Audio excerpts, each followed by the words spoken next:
5 मित्र जंगल में फंस गए। जंगल से निकलने का विचार कर रहे थे। पहले ने कहा मैं पूरब से जाऊंगा, दूसरे ने कहा मैं पश्चिम से जाऊंगा, तीसरे ने कहा मैं उत्तर से जाऊंगा, चौथे ने कहा मैं दक्षिण से जाऊंगा, पांचवें ने कहा मैं पेड़ के ऊपर देखूंगा कि चारों दिशाओं में कौन सा मार्ग है। फिर सब अपने अपने दिशा में चले गए।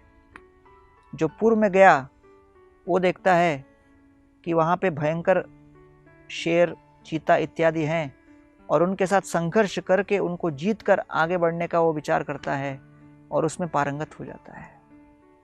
दूसरा वो देखता है कि मार्ग में कई चोर हैं, चोर डकैत, उसको शामिल कर लेते हैं अपने गैंग में। फिर इस मित्र के प्रभाव से उनके अंदर परिवर्तन आता है और वो लोग अपना जीवन बदल डालते हैं और भविष्य में ये व्यक्ति इसी प्रकार का साधु बन जाता है जिससे लोगों के चरित्र में परिवर्तन आ सके।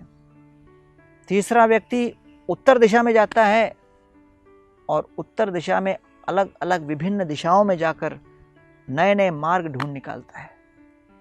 चौथा व्यक्ति दक्षिण ओर की चलता है और दक्षिण में सीधा मार्ग पकड़कर नए नए नगरों में घुसकर वो अद्भुत पराक्रम करके भविष्य की पीढ़ियों के लिए टूर गाइड बन जाता है। और अंतिम व्यक्ति जो सीधा ऊपर वृक्ष के चढ़ता है, जिसको बाकी अन्य सभी के दिखते हैं, उसको समझ में आ जाता है कि कौन सा मार्ग सबसे छोटा है और वो स्पेशलिस्ट बन जाते हैं शॉर्टकट ढूंढने में। और इस प्रकार पांचों लोग अलग अलग दिशा में गए। पांचों ने अलग अलग प्रकार से अपने जीवन के लक्ष्य साधे, लेकिन अंत में पांचों उस घनघोर वन से बाहर निकल गए।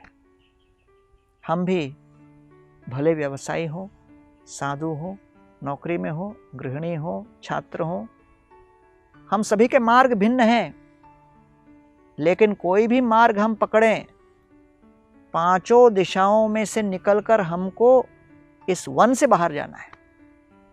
यदा ते मोह कलिलम बुद्धिर्व्यतितरिष्यति तदा गन्तासि निर्वेदम श्रोतव्यस्य श्रुतस्य च।